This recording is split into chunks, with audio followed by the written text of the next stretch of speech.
Hi, welcome to eChinese Learning. Today we're going to talk about some must-try Chinese snacks which are popular among Chinese people. The first one is dried sweet potato hongshugan, which is a nutritious snack that comes in two different textures, dry and wet. The dry type is crispy and has a unique flavor, while the wet type is soft, chewy, and sweet. Let's learn a Chinese sentence about hongshugan.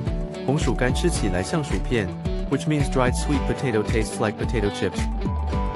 The second is spicy strips atiao, which are snacks made from a flour blend that combines the kick of chili peppers with the chewy texture of dough. Let's learn a Chinese sentence about 辣条. 辣条好辣, 但是好吃, which means spicy strips are spicy but tasty. The last one may sound a little creepy. It's called chicken feet jijiao. For many non-Chinese people, chicken feet may seem unappetizing. They come in a variety of flavors, including pickled pepper, lemon and so on. Boneless chicken feet are also available. Let's learn a Chinese sentence about 鸡爪. 我想吃无骨鸡爪, which means I want to eat boneless chicken feet. That's all for today's lesson. Please subscribe to our channel for more Mandarin videos. See you next time.